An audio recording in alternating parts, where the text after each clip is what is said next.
नमः श्रीवर्धमानाय निर्धूतकलिलात्मने सालोकानां त्रिलोकानां यद्विद्यादर्पणायते। आचार्य समंतभद्र महाराज विरचित रत्नकरंडक श्रावकाचार्य ग्रंथराज में श्रावक के सम्यक दर्शन ज्ञान चारित्र का वर्णन करने हेतु यह प्रकरण संलेखना के माध्यम से और मोक्ष सुख का विवरण करने के माध्यम से पूर्ण हो चुका है। अंत में एक प्रकरण और दिया गया है जो 11 प्रतिमाओं के रूप में विशेष रूप से अलग से व्याख्यायित किया गया है। वैसे तो श्रावक के लिए जितना आवश्यक है वो सब हो चुका है। जिस श्रावक ने 2 प्रतिमा के व्रत को धारण करके संलेखना अंगीकार कर ली, उसने 12 व्रतों के साथ में अपने जीवन के लिए जो भी महत्वपूर्ण घटनाएं होती हैं वो सब उसने प्राप्त कर ली। अब यहाँ पर जो प्रकरण प्रारंभ हुआ है वह एक प्रतिमा से 11 प्रतिमाओं तक का स्वरूप बताने के लिए अलग से प्रारंभ हुआ है और उसे इस रूप में समझना चाहिए कि जो मूल बातें थीं, 12 व्रतों का वर्णन था, वो सर्व सामान्य के लिए कर दिया गया है और जो प्रकरण अब आगे होने वाला है वह उन लोगों के लिए है जो विशेष रूप से और अपना जीवन जीते हुए, अपनी साधना बढ़ाते हुए और आगे गृहस्थों के धर्म का पालन करते हुए भी अपने व्रतों का निर्वाह करने की इच्छा रखते हैं। एक तरह से हम ऐसा समझ सकते हैं कि एक मूल गुण होते हैं, एक उत्तर गुण होते हैं, या एक आवश्यक ज्ञान होता है और एक फिर उसी में और विशिष्ट ज्ञान होता है। जिस तरह से किसी भी कक्षा के लिए ग्रेजुएट होने तक सब चीज़ें सामान्य रहती हैं और ग्रेजुएशन होने के बाद में जब पोस्ट ग्रेजुएशन आती है तो कुछ चीज़ें विशेष हो जाती हैं, कुछ सब्जेक्ट विशिष्ट हो जाते हैं। उसी तरीके से आपको ग्रेजुएशन तक पहुंचाने के लिए सामान्य रूप से 12 व्रतों के माध्यम से अपने व्रतों का जीवन का निर्वाह करने के लिए सब कुछ ज्ञान दिया जा चुका है। अब विशेष रूप से जो प्रतिमाओं का 2 प्रतिमाओं से भी आगे का स्वरूप है वो आगे बताया जाएगा, इसलिए एक प्रतिमा से लेकर के 11 प्रतिमाओं तक का वर्णन यहाँ अलग से लिखा गया है। हमें थोड़ा सा ऐसा भी समझ में आता है कि चाहे श्रावक हों या मुनि हों, यह आचार्यों की एक शैली रही है कि पहले आवश्यक मूलभूत बातों का वर्णन कर दिया जाए और जितना उसके लिए पालन करना आवश्यक है उतना बता दिया जाए। बाद में यदि उसके लिए संभव हो, उसकी आयु अधिक हो, तो वह इन चीज़ों पर भी ध्यान दे, क्योंकि ऐसा ही एक प्रकरण मूलाचार में भी मुनियों के लिए आता है। सबसे पहले जब मूलाचार ग्रंथ पढ़ाया जाता है तो उसमें पहले 28 मूल गुणों का वर्णन आता है, फिर एक प्रत्याख्यान, संक्षेप प्रत्याख्यान विधि प्रारंभ हो जाती है और उसके बाद में अन्य पंचाचार, षटावश्यक आदि का विस्तार से वर्णन किया जाता है। मतलब यह है कि अगर कोई भी साधक है वह अगर महाव्रतों को धारण किया है तो पहले वह मूल गुणों का पालन कर ले और मूल गुणों का पालन करने के साथ में अगर उसके जीवन का अंत समय है तो समाधि ले ले और अगर समय बाकी है तो कुछ और सोचे। उसी तरीके से यहाँ शायद श्रावकों के लिए ये प्रकरण जो लास्ट में रखा गया है वो कुछ ऐसा ही मुझे प्रतीत होता है कि श्रावक के लिए सम्यक दर्शन, सम्यक ज्ञान और 12 व्रतों की जो आवश्यक बातें थीं वो बताने के बाद में समाधि का प्रकरण बता दिया। अब अगर श्रावक के पास में समय हो, साधना करने की उचित अनुकूलताएं हों, तो वह अपनी उन प्रतिमाओं आदि को बढ़ाने के लिए अपना पुरुषार्थ करे और अपना जीवन और अग्रसर करके आगे बढ़े। तो कुछ ऐसा ही भाव ध्यान में रखते हुए ये एक प्रतिमा से लेकर के 11 प्रतिमाओं तक का वर्णन यहाँ से प्रारंभ होता है। जो प्रथम प्रतिमा कहलाती है, प्रतिमा का मतलब होता है एक प्रतिज्ञा। प्रतिमा का मतलब क्या होता है? प्रतिज्ञा लेना, है ना। उदय प्रतिज्ञा को भयो, प्रतिमा ताको नाम, ऐसा कहीं एक लाइन पढ़ने में आती है कि जब जीव के अंदर एक प्रतिज्ञा का उदय हो जाता है तब उसे प्रतिमा नाम कहा जाता है। तो वह प्रतिमा का मतलब है उसकी प्रतिज्ञाएं, और वह प्रतिज्ञाएं जो प्रतिज्ञाएं जीवन पर्यंत के लिए ली जाएं, और वह प्रतिज्ञाएं जो उसके लिए व्रत के रूप में विशिष्ट रूप से उसकी आत्मा में संकल्पित हों, जिन प्रतिज्ञाओं के माध्यम से उसका गुणस्थान अविरत सम्यक दृष्टि नाम का जो चतुर्थ गुणस्थान है उससे भी ऊपर उठ सके, वह पंचम गुणस्थानवर्ती श्रावक बनकर के कर्म की निर्जरा कर सके। इस तरह की जो व्रतों की संकल्पना होती है उसका नाम प्रतिमा कहलाता है। तो प्रतिमा का मतलब क्या हुआ? प्रतिज्ञा। जो विशेष विशेष प्रतिज्ञाएं की जाएंगी उसका नाम प्रतिमा कहलाएगा। तो यहाँ पर उसी को प्रारंभ करते हैं। सबसे पहले आचार्य कहते हैं कि कितनी प्रतिमाएं हैं और वो किस विशेषताओं के साथ रखती हैं, बताने के लिए 136 नंबर का ये आगे का आर्या छंद है। श्रावक पदानि देवहि एकादश देशितानि येषु खलु स्वगुणाः पूर्वगुणैः सह संतिष्ठन्ते क्रम विवृद्धा। पढ़ो। श्रावक पदानि देवैरेकादश देशितानि येषु खलु स्वगुणाः पूर्वगुणैः सह संतिष्ठन्ते क्रम विवृद्धा। क्या कहते हैं? श्रावक के ये पद हैं, श्रावक पदानी। क्या कहा इनको? यहाँ पर प्रतिमा नाम न देकर के क्या कहा? श्रावक के पद हैं। ये पद का मतलब होता है श्रावक की जो योग्यताएं बढ़ती चली जाती हैं, उसकी जो लेवल बनते चले जाते हैं, उसको पद कहा गया है। श्रावक के ये पद हैं। एकादश माने 11, देशितानी माने भगवान जिनेंद्र देव के द्वारा यह देशितानी माने कहे गए हैं। येषु खलु, जिनमें स्वगुणाः यानी स्व अपने जो गुण हैं वो पूर्व गुणैः सह पहले के गुणों के साथ में संतिष्ठन्ते माने रहते हैं, क्रम विवृद्धा यानी क्रम से बढ़ते हुए। क्या कहा गया? जैसे जैसे आप इन पदों में बढ़ेंगे, एक पद से लेकर के 11 पदों की यात्रा करेंगे, तो ऐसा नहीं कि डायरेक्ट आप ऊपर वाले पद पर पहुंच जाएं और नीचे वाले पद को छोड़ दें। स्वगुणाः पूर्व गुणैः सह, पहले के जो गुण हैं उनके साथ में आगे बढ़ना है, पहले के गुणों को छोड़कर नहीं बढ़ना। जैसे कोई भी बच्चा पढ़ता है, परीक्षा में पास होता है, तो उसे परीक्षा में पास होने पर उसे गुण मिलते हैं। क्या मिलते हैं? आपको नहीं पता? नंबर को क्या बोलते हैं? गुण। ये बात भी हमने गुरुजी से सीखी।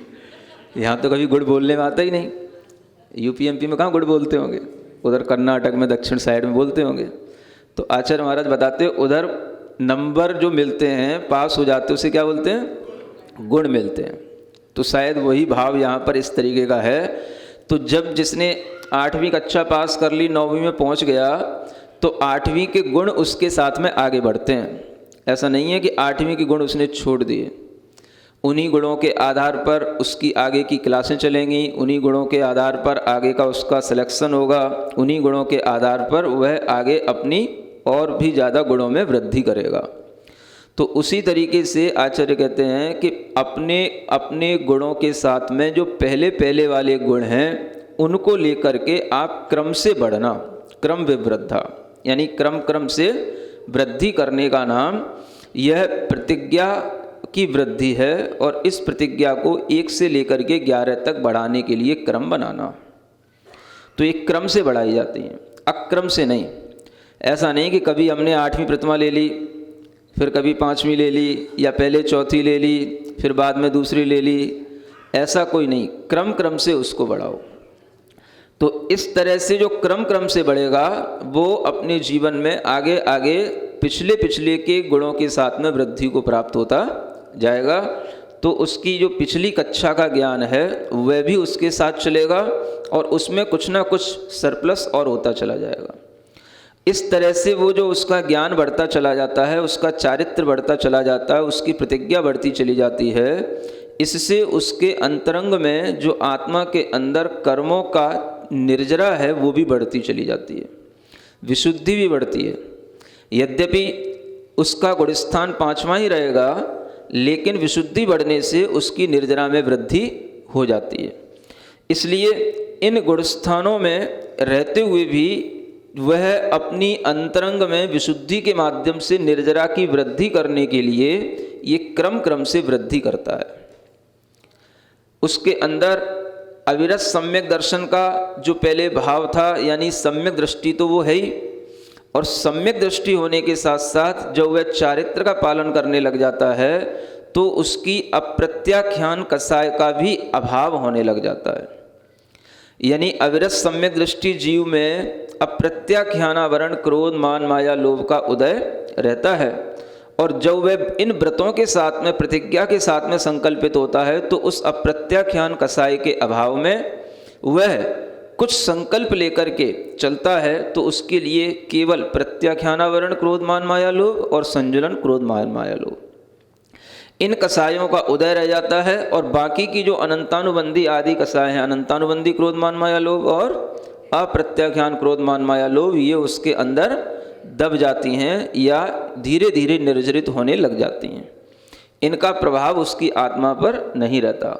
तो अंतरंग में इस तरह से जो उसकी कसाय में मंदता आती है, कसाय के अभाव से जो गुणस्थान की वृद्धि होती है वो चलता है, और बाहर से वह अपने उन व्रतों का पालन करने के लिए संकल्पित होता है। तो बहुत से लोग पूछते हैं, महाराज पहली प्रतिमा क्या कहलाती है, पहली प्रतिमा कैसे ली जाती है, पहली प्रतिमा में क्या क्या पालन करना पड़ता है, पहली प्रतिमा में क्या क्या होता है। ठीक है ना। तो जो आचार्य समंतबद्ध महाराज लिख रहे हैं हम वही पढ़ते हैं कि पहली प्रतिमा में क्या क्या होता है ना। अब उसी की व्याख्या में जितने व्याख्या हो जाए वो आप समझ लेना। क्या कहते हैं, सम्यक दर्शन शुद्ध संसार शरीर भोग निर्विण्ण पंचगुरु चरण शरणो दार्शनिक तत्वपथ ग्रहीय। क्या कह रहे हैं, सम्यक दर्शन शुद्ध, जो सम्यक दर्शन से शुद्ध हो, पहली कंडीशन।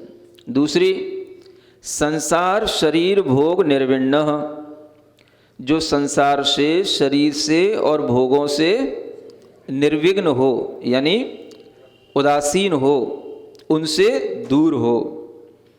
पंचगुरु चरण शरणो, तीसरी कंडीशन, वह पंचगुरु यानी पंच परमेष्ठियों के चरण की शरण को प्राप्त हो।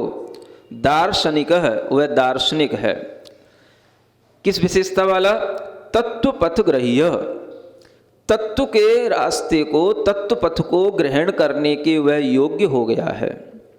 यानी वह अपने आत्म तत्व को प्राप्त करने के रास्ते पर, मोक्ष मार्ग पर चलने के रास्ते के वह अब योग्य हो गया है।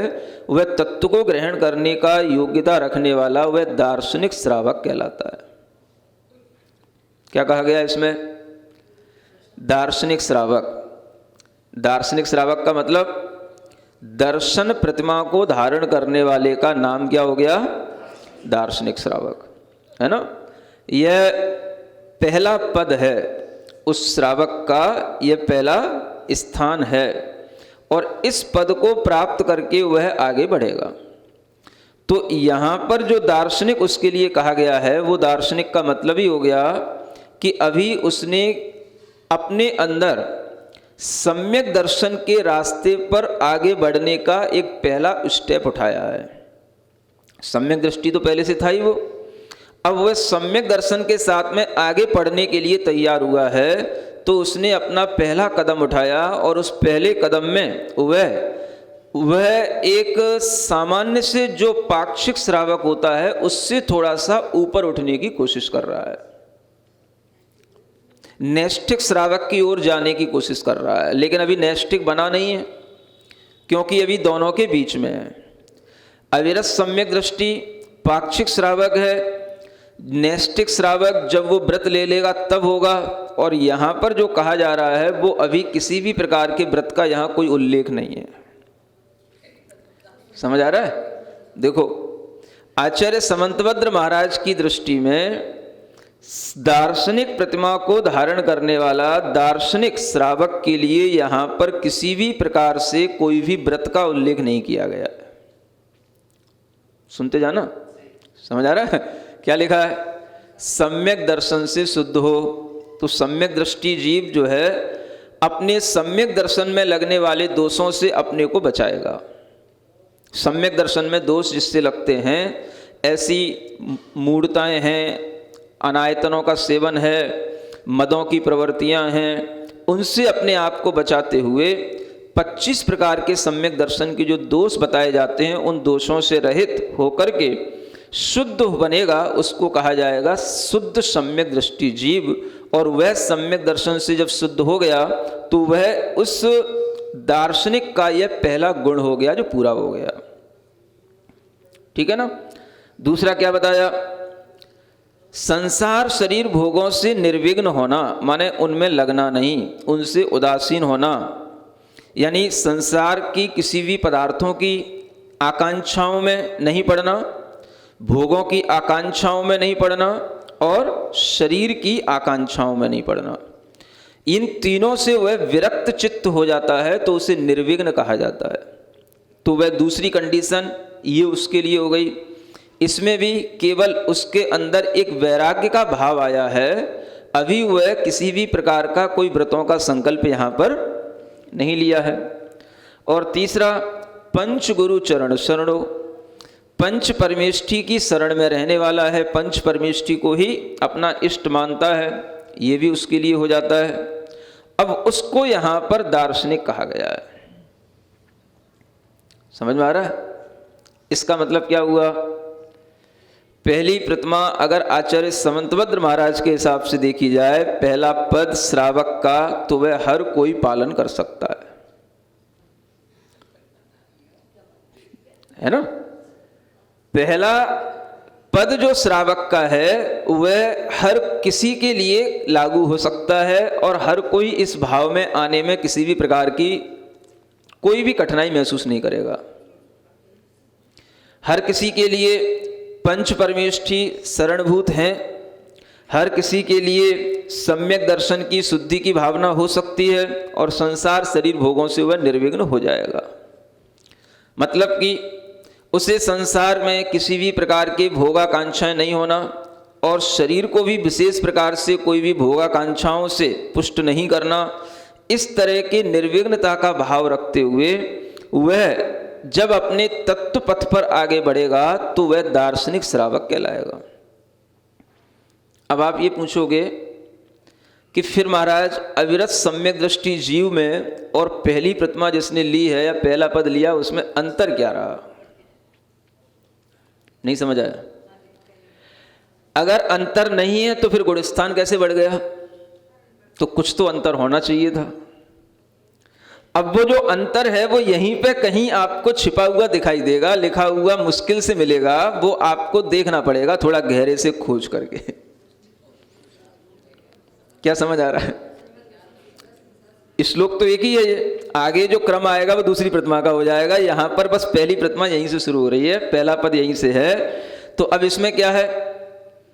अविरत सम्यक दृष्टि जीव है तो उसके पास भी सम्यक दर्शन होता है, वो भी शुद्ध सम्यक दृष्टि होता है, उसको भी शुद्ध दृष्टि कहा गया है ना। उसका गुणस्थान चौथा रहता है। इसमें विशेष क्या हो गया कि जो चौथे गुण स्थान से हम इसको पांचवें गुण स्थान वाला माने और इसको हम दार्शनिक श्रावक का दर्जा दें, वो पाक्षिक श्रावक कहलाता है और ये दार्शनिक श्रावक कहलाता है। इस तरह से इसका जो दर्जा अलग मिल रहा है, क्लास अलग बढ़ रही है, तो कुछ क्वालिटी तो बढ़नी चाहिए थी। समझ आ रहा है? तो वो क्वालिटी क्या है, वो आपको थोड़ा सा पीछे भी ध्यान रखना है और थोड़ा सा यहाँ पर भी ध्यान रखना है ना। अगर केवल आप लकीर के फकीर चंद बनेंगे तब तो कुछ नहीं होने वाला। लकीर के फकीर जानते हो? जितनी लकीर लिखी है उतने ही अगर तुम पढ़ करके फकीर बनोगे तो कुछ नहीं होगा।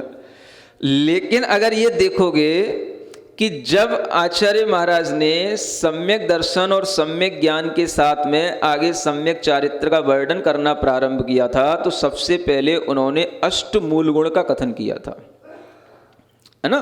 पीछे के पन्ने पलटो, अब क्या किया था उन्होंने? अष्ट मूल गुण, यानी उन्होंने जो वर्णन किया था वो अष्ट मूल गुण के साथ में वर्णन प्रारंभ किया था और फिर उन्होंने 12 व्रतों का वर्णन किया। समझ आ रहा है? अब व्याख्याएं यहां से शुरू होती हैं। 12 व्रतों का वर्णन आगे के श्लोक में आने वाला है, जो 138 नंबर का श्लोक है, जिसमें 2 प्रतिमा का वर्णन किया जाएगा, उसमें 12 व्रतों का वर्णन आने वाला है। सम्यक दर्शन का वर्णन पहले चैप्टर में हो चुका था, सम्यक ज्ञान उसके बाद हो गया, फिर सम्यक चारित्र अष्ट मूल गुण से शुरू हुआ और 12 व्रतों का उन्होंने वहां खुलासा किया। यहां तो केवल उसका नाम उल्लेख किया जाएगा। यानी कि यह जो दार्शनिक श्रावक है वो उन दोनों चीजों के बीच में है। एक तो केवल जो सम्यक दृष्टि है वो, और एक जिसने अष्ट मूल गुणों का पालन करने का नियम लिया था लेकिन 12 व्रत नहीं लिए, तो अभी वो व्रती श्रावक नहीं बना 12 व्रतों वाला, केवल वह क्या है? अष्ट मूल गुणों को धारण करने वाला है। तो वही अष्ट मूल गुणों के साथ में यह आगे बढ़ रहा है। जो अविरत सम्यक दृष्टि जीव है उसके पास में क्या और खास चीजें हैं? 8 मूल गुण भी हैं।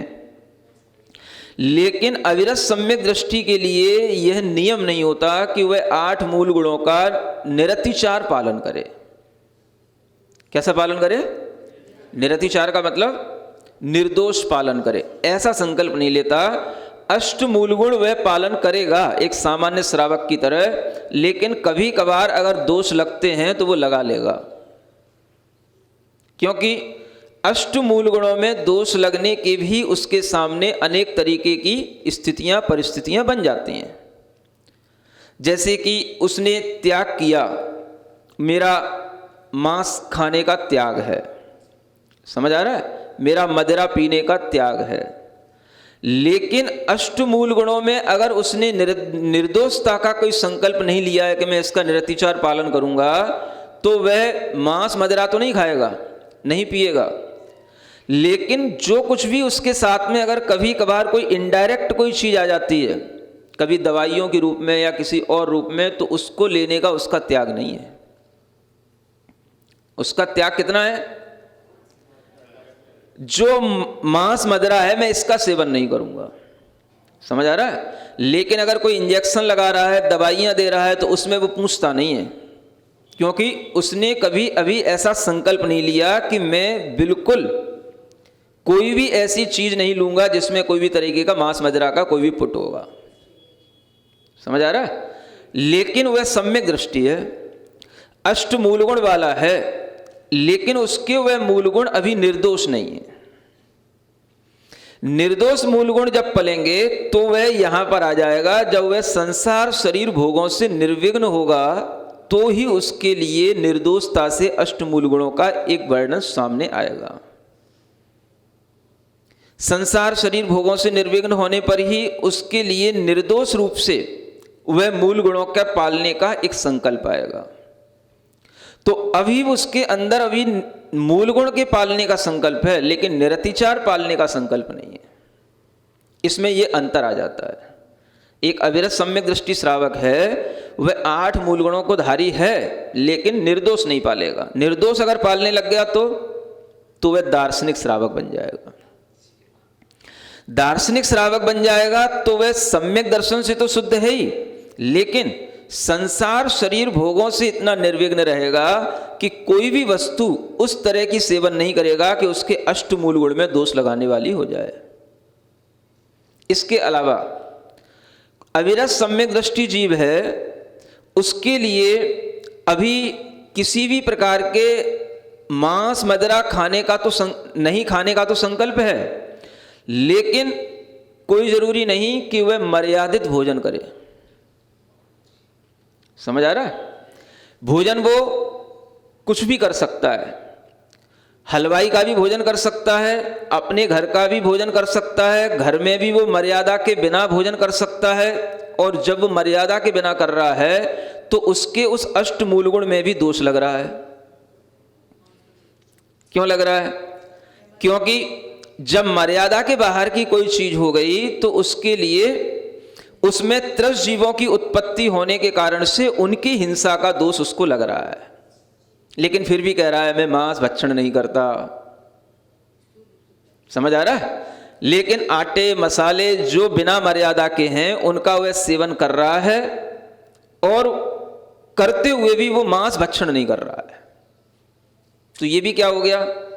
ये भी उस निरतिचार रूप से मांस का त्याग नहीं कहलाया। एक समझने की चीज है ये। निर्दोष रूप से बिल्कुल मांस का त्याग नहीं हुआ, क्योंकि जो चीज मर्यादा के बाहर की हो गई उसमें त्रस जीवों की उत्पत्ति हो गई, और त्रस जीवों का जो शरीर है वो मांस का रक्त का शरीर होता है। वह उसी रंग के जीव उसमें उत्पन्न होते हैं, लेकिन वह उन सबको भी लेता है। सुन रहे हैं? ये निर्दोषता यहां पर आती है। जब श्रावक दार्शनिक श्रावक बनेगा तभी वह बिल्कुल निर्दोष रूप से अष्टमूल गुणों का पालन करने वाला बनेगा। जब अष्टमूल गुण का पालन करेगा तो वह हर चीज की मर्यादा का ध्यान रखेगा, खाने वाली चीजों की भी और पीने वाली चीजों की भी। खाने वाली चीजें जो आटे हैं, मसाले हैं, उनकी जो मर्यादाएं ऋतुओं के साथ में बदलती हैं वह उनका पूरा का पूरा ध्यान रखेगा। कोई भी भोजन उसी मर्यादा में करेगा जो उसी सामग्री से उन ऋतुओं के अनुसार उस आटे मसाले से बनी हुई हो। सर्दी के दिनों की मर्यादा, गर्मी के दिनों की मर्यादा और बरसात के दिनों की मर्यादा, 7 दिन, 5 दिन, 3 दिन के अनुसार जो चलती है, इसी मर्यादा के क्रम से वह अपना भोजन बना के रखेगा। जो भी आटे मसाले का यूज करेगा उसको पता होगा कि हमें इन्हीं मर्यादा के अंदर का लेना है, इसके अलावा वो नहीं करेगा, क्योंकि उसे निर्दोष रूप से अष्टमूल गुणों के पालन करने का संकल्प हुआ है। तो अष्टमूल गुणों का जो प्रकरण चल रहा था वो धीरे धीरे 12 व्रतों में बदल गया। उन्हीं अष्टमूल गुणों में 2 तरीके के भेद हो गए, एक निरतिचार और एक सातिचार। तो जो अतिचार से सहित है वो अविरत सम्यक दृष्टि रहा, लेकिन जो निरतिचार हो गया वो यहां पर पहली प्रतिमा वाला श्रावक हो जाता है। अब वह पहली प्रतिमा में इतना ही है कि वह शुद्ध भोजन करने लगे, सम्यक दर्शन से भी शुद्ध हो जाए और उसका भोजन पानी भी शुद्ध हो जाए, तभी वो संसार शरीर भोगों से निर्विण्ण कहलाएगा, विरक्त कहलाएगा। अन्यथा उसे भोग सामग्री के लिए, किसी भी चीज के लिए, खाने पीने की चीजों के लिए उसे सोचने की आवश्यकता फिर नहीं पड़ेगी। जो ये दार्शनिक श्रावक का व्रत नहीं लिया है उसके लिए वो कुछ भी खा लेगा।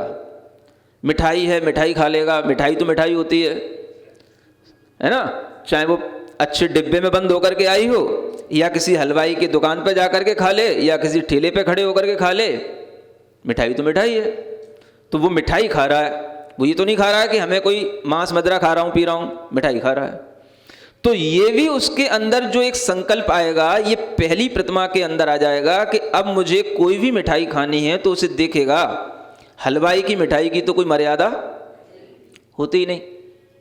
बाहर की बाजारों की जो मिठाइयाँ हैं, व्यंजन हैं, उनमें तो कुछ पता होता ही नहीं, कब की वह मैदाएँ हैं, कब के मसाले हैं, कब के वह बने हुए उसमें तेल हैं, और वो तेल में क्या क्या पहले तल चुका है और किस में फिर उसने क्या क्या तल दिया है, कोई पता नहीं होता।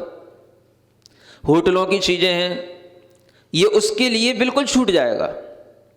जो पहली प्रतिमा का श्रावक होगा वो कभी फिर होटल पे भोजन नहीं कर सकता, क्योंकि होटल पर कोई मर्यादा की चीज तो कभी मिलती नहीं, और कोई भी चीज अगर होटल पे होती है तो उसके लिए विश्वास तो किसी चीज का हो ही नहीं सकता है। जिस कढ़ाई में नॉनवेज पकड़ा होता है उसी कढ़ाई में वो वेज बना के दे देगा। तुमने कहा था वेज का ऑर्डर दिया तो तुमने वेज तो बन के आ गया, लेकिन वो कढ़ाई तो वही थी, तेल तो वही था, बार बार तेल थोड़ी ना बदला जाता है। उसी में वो चिकन कॉकटेल बनाएगा और उसी में तुम्हारी पकौड़ी बना के दे देगा। इसलिए जो बाजार का भोजन करते हैं वो कभी भी निर्दोष रूप से मांस के त्याग के भी पालन नहीं कर सकते हैं। जो हलवाई और होटलों के रेस्टोरेंट के भोजन करेंगे उनके लिए कभी भी ये निर्दोष रूप से उनकी भोजन की शुद्धि नहीं बन सकेगी। तो ये भोजन की शुद्धि कहाँ बनेगी?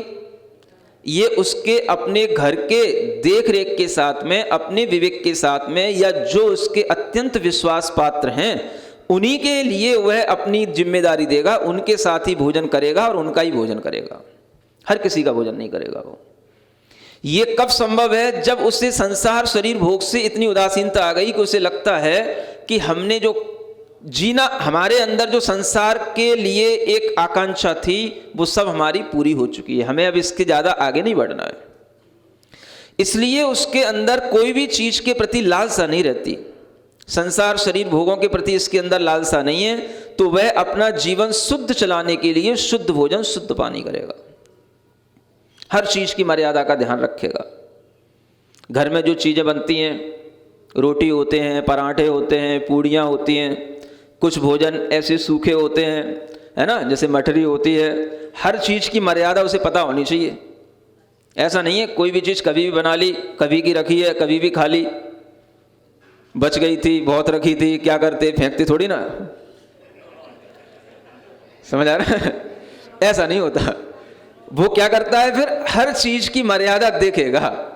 हाँ, जो चीज़ें अन्न की बनी हुई होती हैं और उन चीज़ों में अगर पानी अधिकता से होता है और उस पानी को हम किसी भी रूप में हम सुखा भी देते हैं, उनको भूंज कर तल कर, तो भी उनकी मर्यादा, समझ आ रहा है, 12 घंटे से ज़्यादा नहीं रहती है। ऐसी उन चीज़ों को जो वो ध्यान में रख करके चलता है, उन्हीं चीज़ों की मर्यादा के साथ में उनका सेवन करता है। जो 24 घंटे की मर्यादा की चीज़ें हैं वो अलग रहेंगी, 12 घंटे की मर्यादा की चीज़ें वो अलग रहेंगी। हर चीज़ की मर्यादा जानेगा। अगर वो बूरा भी बना रहा है, बूरे के किसी भी चीज़ की, मान लो कोई मिष्ठान बना रहा है, तो उसको पता होगा कि इस मिष्ठान की मर्यादा किन चीज़ों के डालने से बढ़ेगी और किन चीज़ों के डालने से कम हो जाएगी। समझ में आ रहा है? कोई भी मिष्ठान, कोई भी व्यंजन जिसमें अन्न मिल गया उसकी मर्यादा कम हो जाती है, वो 24 घंटे से ज़्यादा नहीं रहती उसकी मर्यादा। और जिस मिष्ठान में केवल अन्न ना मिला हो, पानी ना हो, केवल सूखा सूखा शक्कर का हो, बूरे का हो, समझ आ रहा है, उसकी मर्यादा कुछ अधिक हो जाती है। उसे पता होता है अगर उसे घर से बाहर भी जाना है तो क्या अपने साथ में लेकर के जाए जिसे वो 2 दिन 4 दिन भी खाता रहे। समझ में आ रहा है?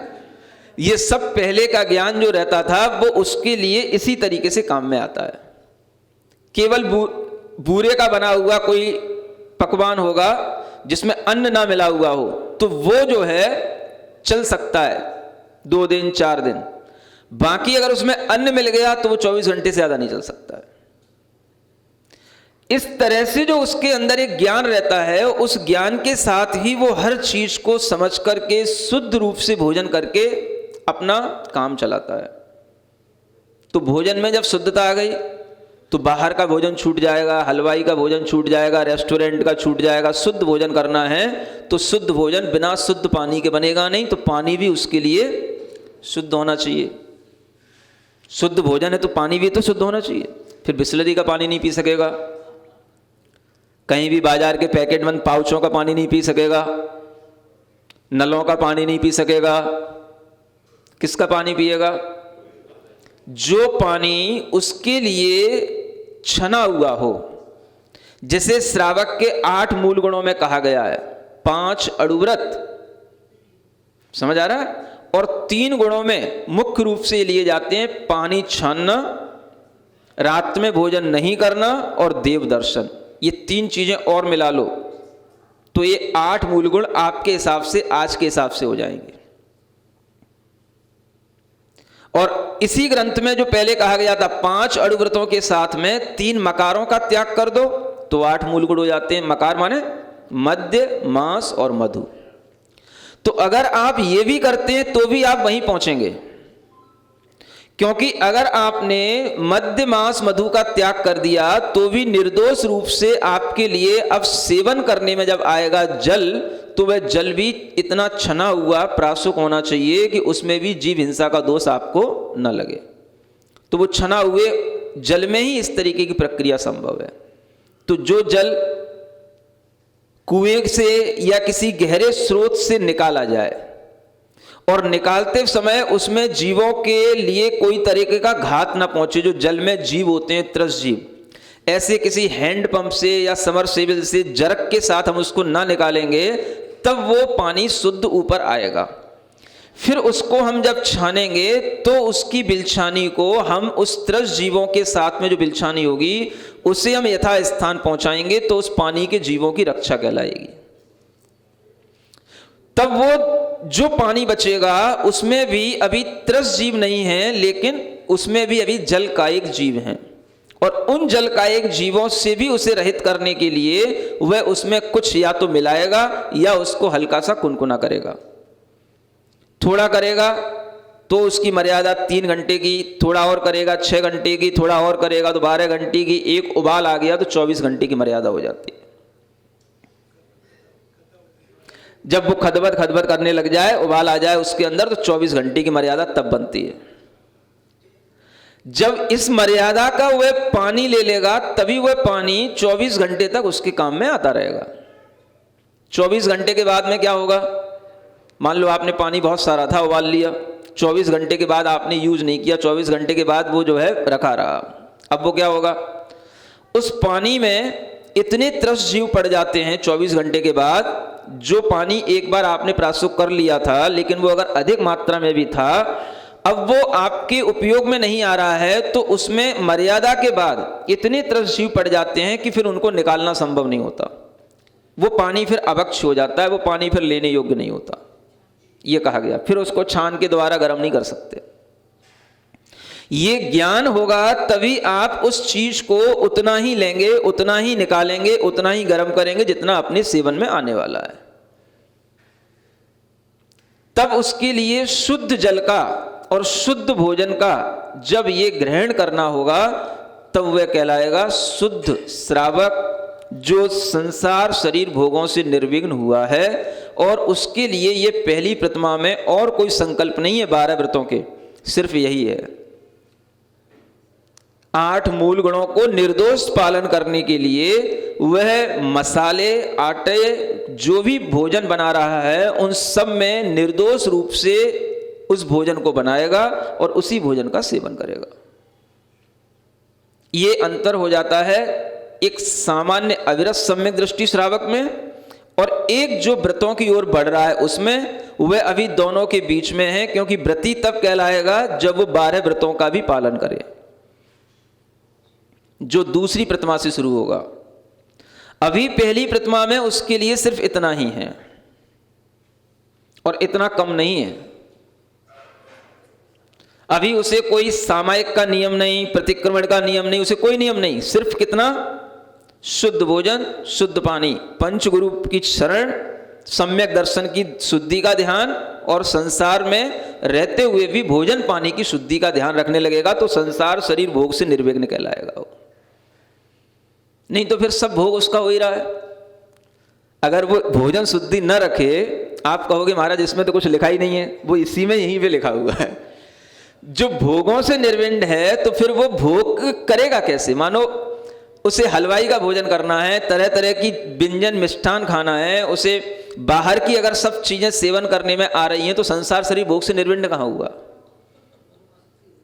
समझ आ रहा है? तो ये चीज यहीं पर गर्भित है। संसार शरीर भोगों से निर्विघ्न होने का मतलब केवल भावात्मक नहीं है। अगर भावात्मक है तो उसमें उसके लिए कुछ उसकी चर्या में भी दिखेगा। नहीं तो फिर चौथे गुण स्थान में और उस अविरत सम्यक दृष्टि में और इस दार्शनिक श्रावक में कोई अंतर ही नहीं दिखाई देगा फिर तो। आजकल तो लोग अगर इस तरीके का कोई दार्शनिक श्रावक बनने का उन्हें कोई प्रक्रम ना मिले, उपाय ना मिले, तो आजकल तो इतनी चीजें बाजार में हैं कि आपको पता ही नहीं कि आप अष्टमूल गुणों में भी दोष लगा रहे हैं कि नहीं लगा रहे हैं, ये भी आपको पता नहीं। आप बाजार की जितनी जितनी चीजों को सेवन करेंगे आपके अष्टमूल गुणों में उतने उतने दोष लगेंगे। आपने मूल गुणों का नियम तो ले लिया, बहुत जल्दी लोग ले भी लेते हैं, लेकिन वो निर्दोष पालन नहीं हो सकता। अभी अभी मुझे पता पड़ा एक नया शौक चलने लगा है। शौक सुन करके आपको शौक हो सकते हो, बात अलग है। समझ आ रहा है? चीजें नए नए ढंग से आती हैं। पुराने जमाने में हम देखते थे लोग अपनी झोपड़ियों में बैठे बैठे हुक्का पिया करते थे। समझ में आ रहा है? हुक्का जानते हो ना? हाँ, वो लंबी सी चिलम टाइप की, हाँ, उसमें अच्छे इन्हीं ठंड के दिनों में बस वो धुआं भर लिया, उसमें भर लिया करते थे अग्नि, और ऊपर उसमें लगा करके और भीतर से सूंचा करते थे। समझ आ रहा है? अब नई फैशन आ गई। अब हुक्का बार खुले हुए हैं। समझ आ रहा है? मुझे पता नहीं था मुजफ्फरनगर में भी लोग उन हुक्का बारों में जाते हैं। ये लड़के जो आगे पीछे घूम रहे हैं, इन लड़कों में ही वो शौक पड़े हुए हैं। समझ आ रहा है? अब उन्हें पता नहीं है कि ये एक नशा है, फ्लेवर है बाजार, उसमें फ्लेवर लिया जाता है। फ्लेवर, तरह तरह के फ्लेवर होते हैं। वो जो फ्लेवर आप एक तरीके से गहरा श्वास के साथ ले रहे हो, वो फ्लेवर कहां जा रहा है? आपके हार्ट में भी जाता है, आपके माइंड में भी जाता है, और उसके माध्यम से भी चक्कर आते हैं पहली बार लेने वाले को। वो फ्लेवर भी इतना स्ट्रांग होता है कि धीरे धीरे वो आपकी नसों में जाता है, वो नशे का कारण बन जाता है, क्योंकि वो नशा ही है। तंबाकू उसमें होगी तभी वो जो है व्यक्ति उसमें आसक्त होगा, तभी वो बार बार उसको लेने की कोशिश करेगा। तो एक नया तरीका आ गया, इंस्ट्रूमेंट ऐसा बन गया जो इजीली कोई भी ले सके। समझ आ रहा है? बार बन गए, आप जाओ, एक एक घंटे के 400-400 500-500 रुपए लगते हैं, सूंघते रहो शादियों में भी लगने लगे, ये फैशन बनने लगे। यानी कि जो नशे कभी कभार आदमी करता था, वो नशों की अब दुकानें खुल गई हैं, वो वैलिड हो गए हैं। समझ आ रहा है? यद्यपि इन चीजों पर भी समय समय पर कानून बनते रहते हैं, लगाम लगती रहती है, लेकिन एक बार कोई चीज शुरू हो जाती है फिर रुकती नहीं है।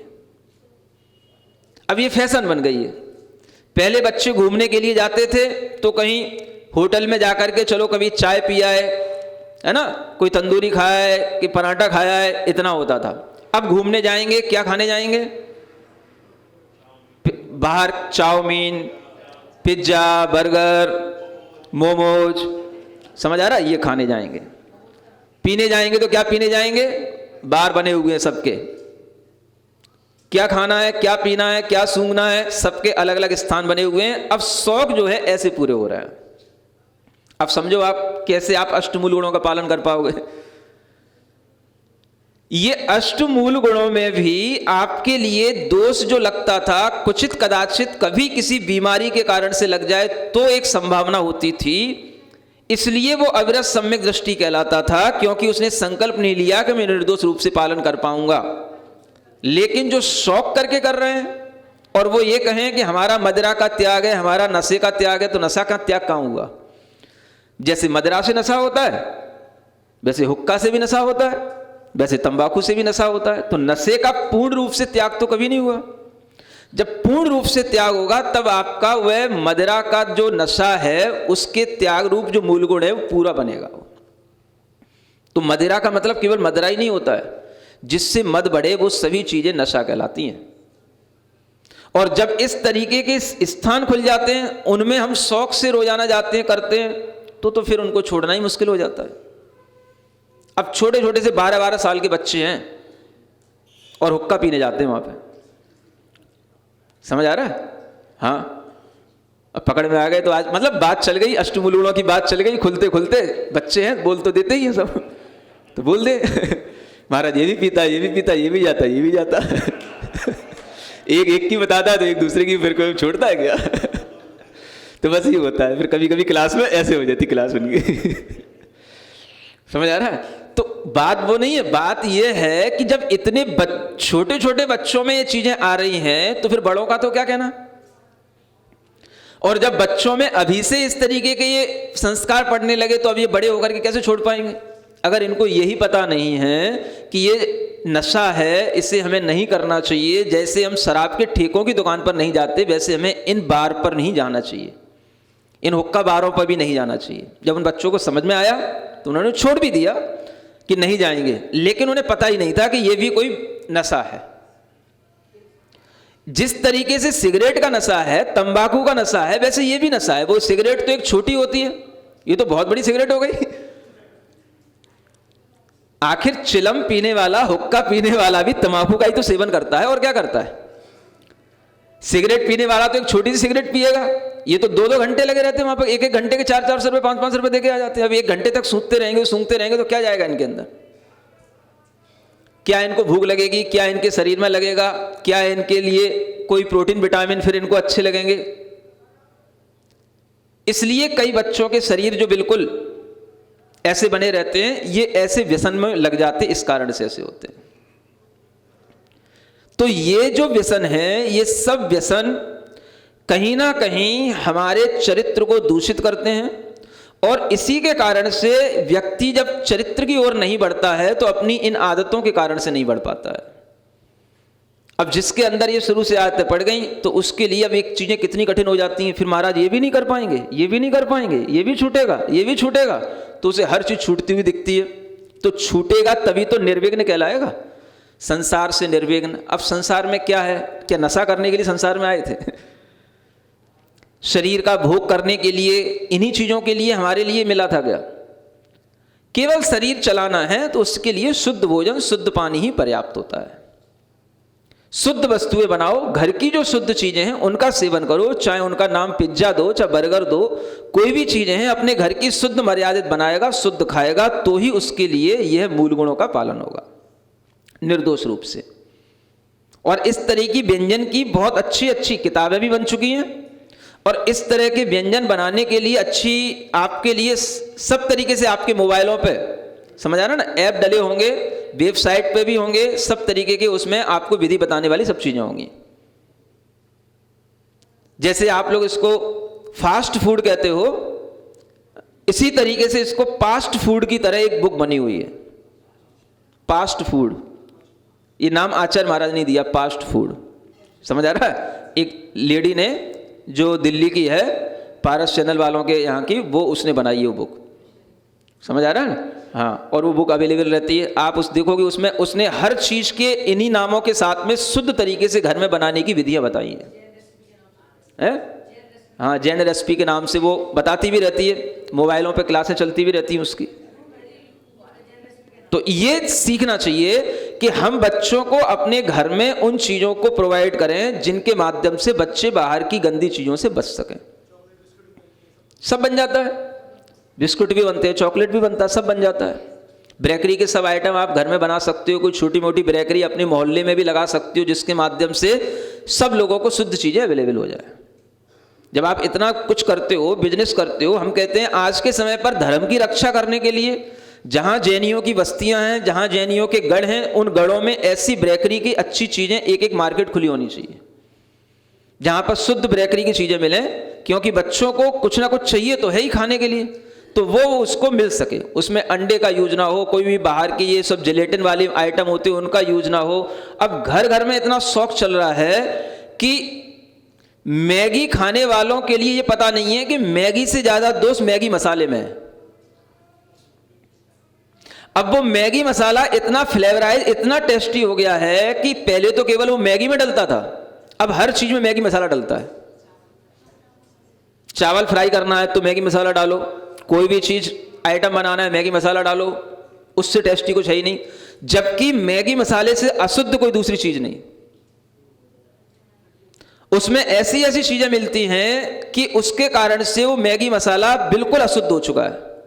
एक बार आप मैगी खा लो, मैगी मसाला ना खाओ तब चल जाएगा, लेकिन अगर आप मैगी मसाला का यूज कर रहे हो तो आप कभी भी शुद्धि का भोजन कर नहीं सकते हो। उसमें सीधा मांस का पुट है, उसमें अजीनोमोटो एक चीज चल डलती है, वो बिल्कुल अशुद्ध चीज होती है, और उसी के माध्यम से हर चीज में फ्लेवर आ रहा है। बच्चे सब दीवाने बने हुए उसी के।